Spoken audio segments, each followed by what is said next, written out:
What if who you think you are is just a memory? And what if the real you is still becoming, being forged in that space between who you were and who you're going to be? I have known so many different versions of myself over the years, but I'm not certain if I know who I am right now. But maybe that's okay. There's this word that has been at the forefront of my mind for the last couple of weeks, liminality. It's the idea of the in-between, the space between one and another, the void, uncertainty where you're no longer who you were, but you also haven't yet become who you're going to be.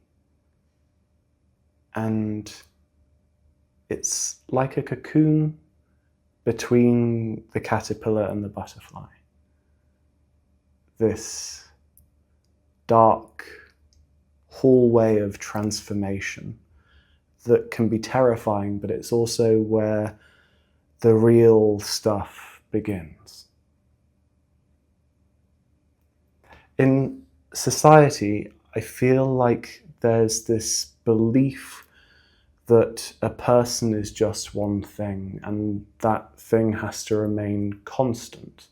If somebody changes their mind, their opinion, a belief, we see that as a weakness as opposed to a strength. And I find that interesting. I have been proud of different versions of me over time, and I have wanted to cling to those versions. And at other times I have hated who I am and have tried to push them away with severe aversion towards them. And my understanding around it all is that we create these personas, these characters of ourselves, maybe that we want to be, how we want to be perceived, and even what we trick ourselves into believing is us. When I was in my meditation years, as I call them, when I was deeply devoted to my meditation practice, and these 7 years where I was kind of tunnel vision focused on that, I created this spiritual version of myself. And the attachment that I had towards that and how I wanted to be viewed and all of these kind of things, and the way that that made me feel on the inside by the way that I was presenting on the outside as well. There was so much attachment to that. I loved that version of me so much. But it was also me forcing myself into this shape in which I didn't comfortably fit, because I was so focused on being seen as perfect, and that really was my goal at the time, to be perfect or to become perfect. And it was years later, after the fallout of whatever it was, a mental breakdown, existential, suicidal depression, and as I began to rebuild myself up from there, that I could look back and see so many of these different personas, see the spiritual persona, the stand-up comedian before that, the actor, and then afterwards as well into the depressive, this kind of broken version of me, which again was something that I created, not wisely, but something which I hung on to because there were so many familiar tones to it. And ultimately because it resonated so deeply with my core beliefs about myself, that I wasn't a worthwhile human being.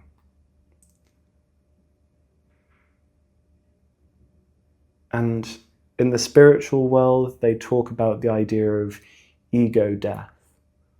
And certainly on my spiritual journey, there was some belief, maybe not of ego death, but this idea that I'd killed an old version of me, but I had just created a new version of me. I had just jumped from one ego to the next. And there is a continuous revealing of veils, a pulling back, seeing anew, but then creation begins again. The mind creates something new to hang on to. So I've noticed this could even happen on a really short time frame, just within a couple of days, where you get into a kind of more positive version of yourself with more momentum, and you get attached to that, and you start to believe that that's who you are, and all of this pride begins to build up, and this desire to want to maintain this new version of yourself. And then maybe at some point down the line you realize that that isn't actually where you are. And I think the real depression happens when you have created a persona that has taken on such a long life of itself when it should have died a long time beforehand. And now it's so out of line with your authentic center that it kind of tips the ship over. I believe that this space, the liminality between one version of you and another, is so vital. It's sacred, because that's the transformation, you essentially killing an old version of yourself, which can be so scary to leave behind the known, this world that you've created, when the truth is that we are not constant. We are continuously changing. At a subatomic particle level, we are continually shifting. And it's merely just our belief that we try and hold rigid in time. A belief of who we are, when that is also subject to change. Evolution doesn't just happen on the scale of thousands or millions or billions of years. It happens in every single moment, from moment to moment. We are continuously shifting beings, ever changing. But it can be really hard to embrace that. When you are in this space of the unknown, and you really just want something to ground you, and there doesn't seem to be anything to anchor you down. But you always have your breath. Your breath is always there. And I believe your breath always tells you the truth. The breath is this incredible thing that connects your autonomous nervous system to your intentional nervous system. That's not the right terminology. But your breath happens regardless if you pay attention to it or not. Your body continues to breathe, but also you have the option of stopping your breath or regulating your breath or whatever you want to do. So there's something that connects your conscious mind with your unconscious mind through the breath.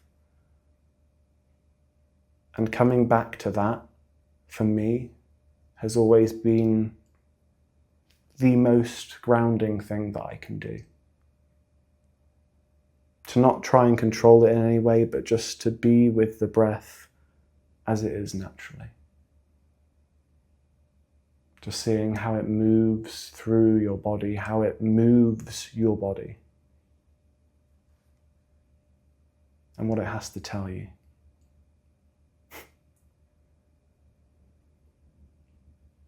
Liminality, I believe, is a signal. The fear is a signal that change is coming. It's not a weakness.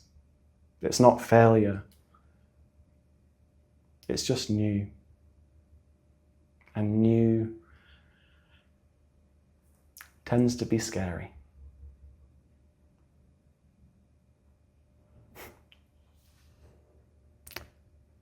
Liminality is not confusion. It's creation. And the new version of you is waiting in the in-between.